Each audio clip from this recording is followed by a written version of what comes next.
Well, hello everybody. It is Father's Day today, so happy Father's Day to all you fathers out there.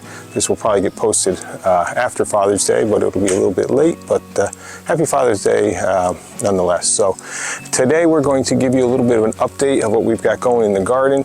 It has been a rainy spring for us.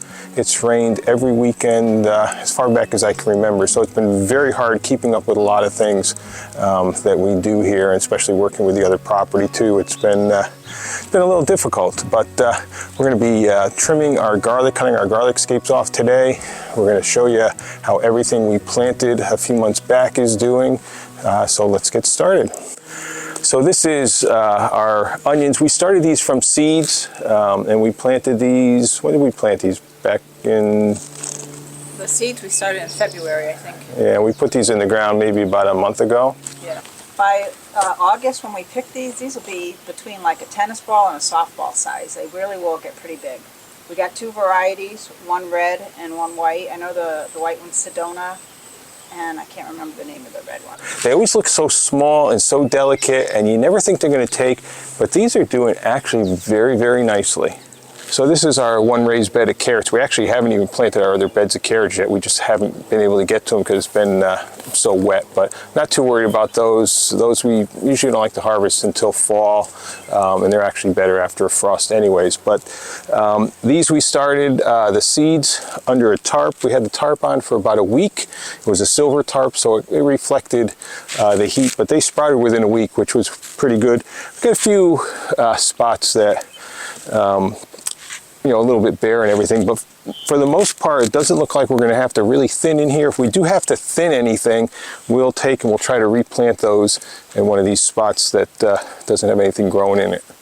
This is most of our herbs, except for we do have basil in the regular garden, but we've got sage, thyme, marjoram, more dill that I transplanted that was coming up in the middle of the carrots over there, two kinds of oregano, and parsley. We tried cumin. I really wanted to get cumin, but I don't know if it's the wrong area for it to grow. It just did not transplant and do well. Yeah. That's okay. We'll fill that in with more dill as we get it. There's one that looks a little bit sad, yeah. But I don't think that one's going to take. I don't think it's going to make it. But most of these herbs in here is what you need when you're going to make Italian seasoning, and I use a lot of that throughout the year. So my goal this year is to make my own Italian seasoning. So we'll see how that goes. We're going to take a walk over here to our garlic. This we planted in the fall.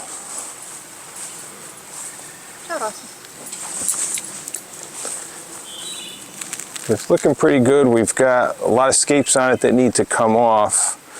We should have done these probably days ago, but like I said, the weather really hasn't cooperated.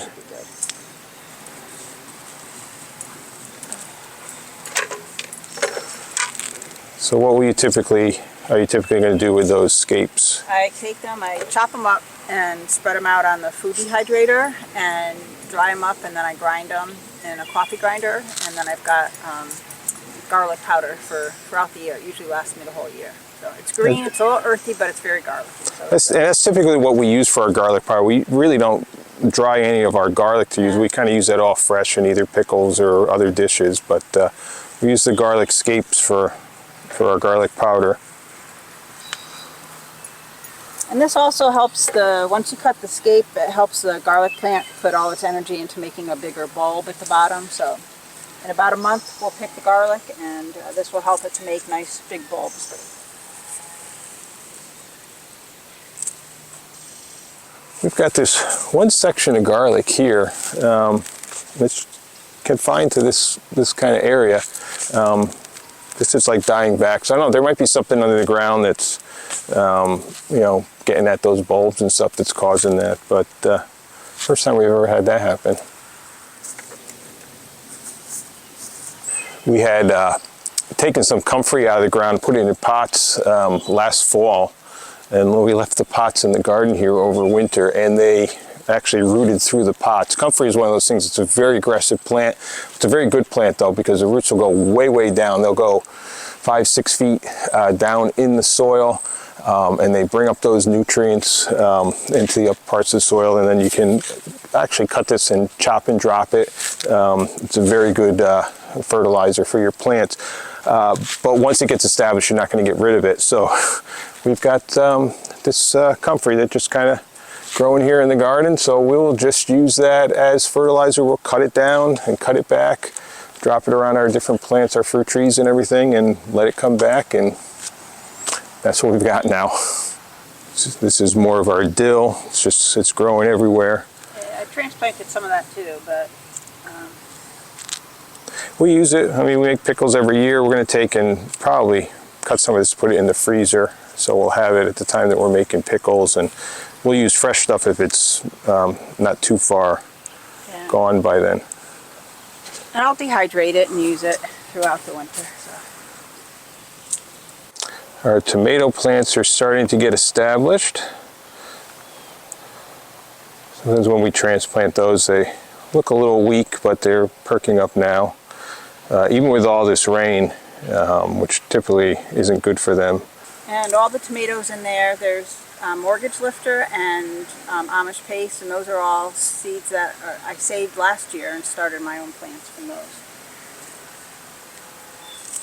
We're growing them on these arches. So these are an indeterminate variety. They'll keep growing up, so Deb will keep tying them as they go up. Makes them easier to pick, and they've done very well in past years. The potatoes up here are doing fantastic.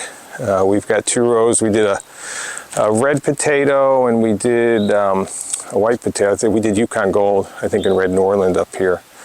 And we did these in trenches, but they've established themselves very well. So I think we'll have a great crop up here this year. We have more potatoes in our greenhouse, and those are going to be ready to harvest probably in a few weeks. We generally wait until sometime mid to late, well, usually mid-July, to get those out. We had one kind of pop out of the ground, and it was, I mean, almost a softball size white potato. And those are potatoes that we don't even know what they were. They were just ones we had over the winter that started sprouting. We saved them and we threw them in the greenhouse, and they're doing pretty good. These are our pepita pumpkins. Those we started from seeds. They're just starting to get going. And they're kind of finicky. I planted a bunch of them, and then only 3 of them came up, so I planted more seeds, so hopefully those will come up too. It's a small pumpkin, and each one gets maybe a half a cup of seeds in it, but they're the skinless kind, so you can put them in your granola. They're really good.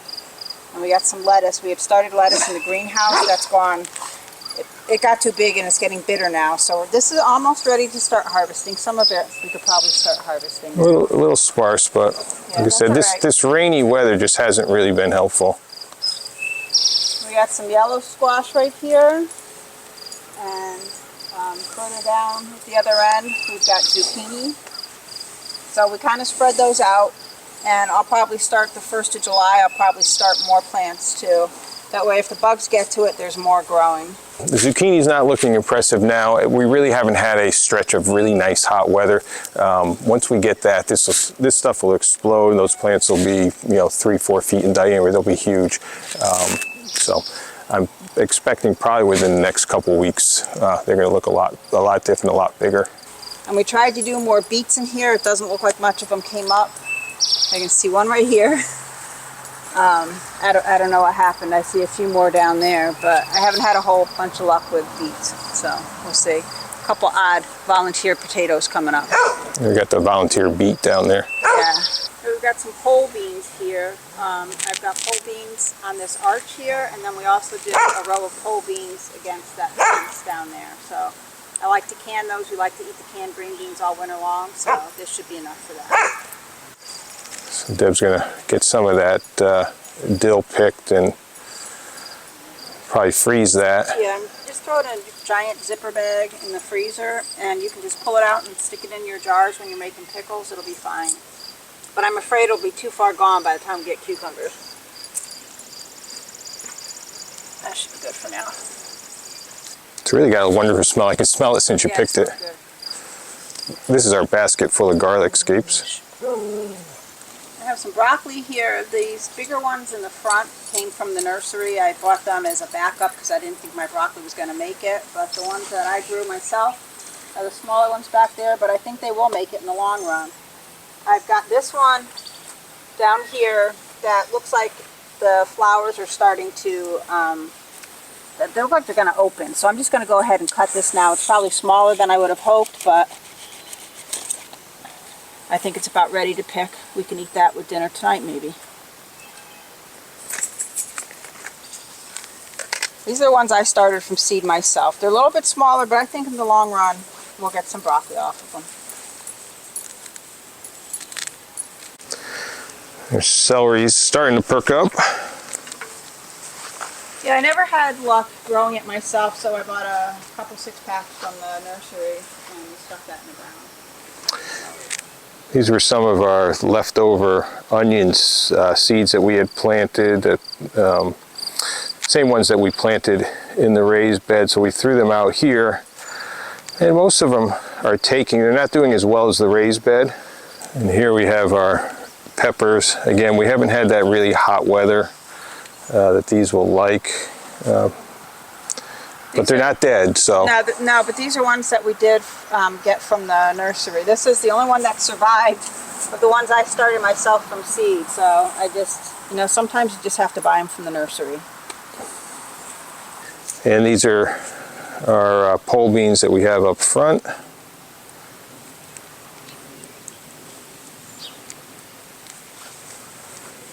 Somehow I left this onion in the ground last year, I don't know, but it's getting a flower on it because they're biennial, or biennial, whatever it is, and they'll form a flower with the seed, so I'm hoping that I can save the seeds out of that and try to grow my own onions from my own seeds next year.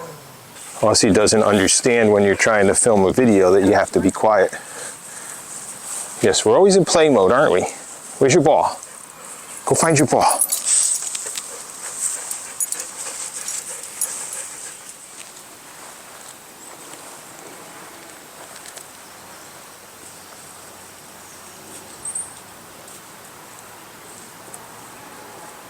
Here's some of our blueberries that we have. These ones do pretty good around the chicken coop. We net these in to try and keep the birds out. Yeah, we got probably 3-4 weeks before we start picking those. So the greenhouse is kind of a mess right now. The lettuce is really bolted. The peas are pretty much done. These are our potatoes. And they're starting to die back, so they'll be ready to harvest soon. In the back here we have these onions. These we started from sets, so they're quite a bit larger than the ones in our raised bed. But they've got some other volunteers growing in there. Yeah, we got volunteer tomatoes and volunteer tomatoes. And a couple carrots from last year, but again, they look like they're going to go to flowers, so I'm going to try and save the seeds off those flowers and see what happens. Yeah, you can see this is where all the seeds will be. Got a few other growing like that in one of our outside beds, and we're going to let those go too. And we'll probably pick these. Volunteer potato. Yeah. And a tomato. Yeah, I just can't keep up with it. So, and this is broccoli that I started from seed. It seems to be doing real well in here. So yeah, we'll see. Because this we put in here, and when early March, like March the 8th or 10th or something like that, I think. We have some peas here. We really didn't care for the peas. They're supposed to be edible pod, but the pods are real chewy, and so we haven't been real excited to eat them, so I'm probably going to pull those out very soon. I'll replace them with more beans because those will just go ahead and can up, and we'll have beans all winter long. There's cucumbers in here. We did actually pick one little cucumber. It was a pickling cucumber, and it was just real short and fat, but we went ahead and picked it and had that in a salad one night. But there's little ones on here you can see. So hopefully in a couple weeks we'll have more that we can eat. So the greenhouse looks kind of like a mess. It is a mess. But it's a small high tunnel we built. I think it's 12 by 20, and we jam-pack that full of as much food as we can, and it does very well for us. So even though it's a little bit neglected right now, there's a lot of extra weeds and stuff growing in there, we're not too worried about the production in there, because we will get a decent amount of food out of it. And we're going to clean that up, and we'll pick the potatoes, we'll pick the onions, we'll replace the peas with beans, and so we'll have a whole second harvest come out of there. And we'll have potatoes back in there, and those we'll be eating for Christmas or Thanksgiving at least. Yeah, that'll be our third crop of potatoes we'll put in, and you know, that'll be what we have for preserving it for winter time. We have more blueberries down here. We used to net these with the regular netting. It was just such a pain in the neck, so we did buy these bags with zippers that go over them. It's the first year we're trying this, so we're hoping it'll make it a lot easier for us. So far these seem like they're going to work out pretty well. It's real easy. It's just got one big long zipper. So when it comes time to harvest, you just open up and you can pick your blueberries. And with these nets, it keeps the birds off of them, and that's the worst problem we have with these, is the birds getting to them. Yeah, and actually last year we had a problem with snakes getting stuck in the bird netting. We had a couple of big black snakes get stuck in the netting, which is not fun to deal with. But these are pretty inexpensive, so we're eager to see how they work. I think it's going to make things a lot easier. Yeah. And we did put these over our blueberries that we planted in our new orchard space on the new property. Well, we have not had to rely on our water tanks that much this year yet. I don't even know, when's the last time you actually had to put the irrigation system? I haven't, it's been a while. I haven't really watered much at all. Yeah, so this is our second garden, our lower garden.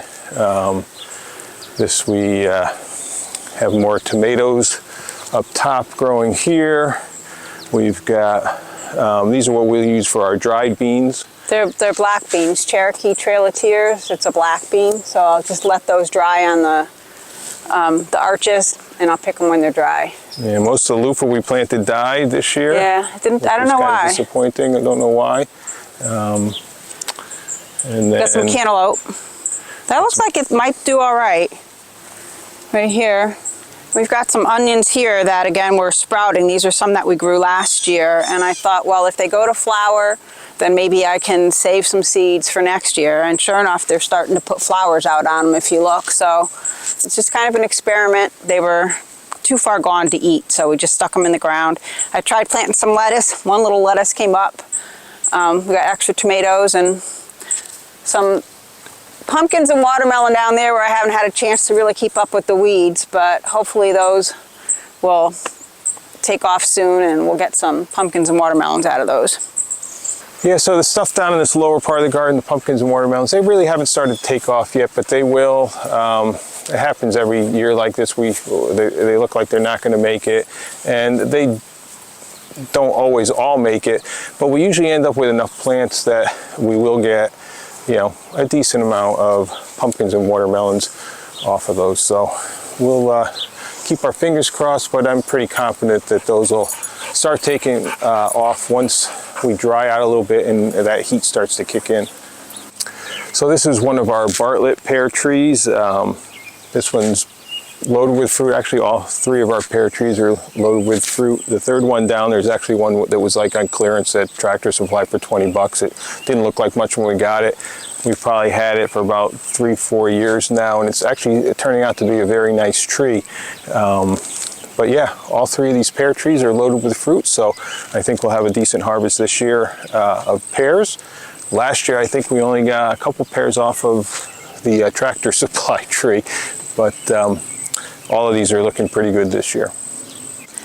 And while we're by this tree, I just want to point out this mess down here. This is comfrey that was probably up to about here. I cut it back once, and you can see how it comes back. It gets these little purple flowers on it too, but I just cut it and just laid it around the tree, and we're just going to let that rot in place, and that's going to bring a lot of nutrients to the tree. So this is one of our peach trees. It's the first year that we've really got peaches on this tree. So when I bought this tree, I don't know if it happened transporting. I didn't think it happened before then. I think it was at the nursery. We just didn't see it. But this branch right here was completely cracked off. well, not completely, but it was hanging down. It was a fresh enough break that I took the chance and I tied it back up. I kept that tied up over the course of a couple of years, loosening it, make sure that it wasn't too tight, and it's actually healed itself back together, because it would have clearly taken half of this tree. I would have been a very lopsided looking tree. So with a little effort, it's actually a nice looking tree now, and we've actually got fruit on that limb. So we've got actually 3 peach trees. This was this is our largest one. It's actually not looking that great this year. This looks like it's starting to get some of that leaf curl. We're going to need to treat that tree with copper to try and mitigate that. We haven't had to treat that tree before. We've had that problem with these other 2 trees, and we have treated with them, and they look a lot better. So this year, we have to make sure we treat that tree. I've got to check because I'm not sure actually when we can treat that, if we can treat it while it's in fruit production or not. So we're going to check on that. If we can, we'll treat it. That's a white peach tree, and I love those white peaches. The only problem with the white peaches is you cannot can those. These 2 peach trees, I'm not sure what variety they are, but they're regular yellow peaches, so those can be canned. Well, thank you once again for coming and spending some time with us. We hope you enjoyed this garden update. We've got some things that look good and some things that look not so good, but that's what happens. Every year is a little bit different, and we've had a very, very wet spring. So hopefully things will dry out. Hopefully the temperatures will come up a little bit, and stuff in that garden can really get growing to its fullest potential. We're still pretty confident that we're going to have a lot of food to preserve for the winter time and a lot of fresh produce to eat over the summer. So we are pretty confident that we're not going to go hungry. So, but again, if you have any questions or any comments, please put them in the comments below. If you enjoyed today's video, we certainly would appreciate you giving it a thumbs up. And if you haven't subscribed to our channel, we really would appreciate you subscribing to our channel. But until next time, here at Sunny Side Up Farm, as always, we hope all your days are sunny side up.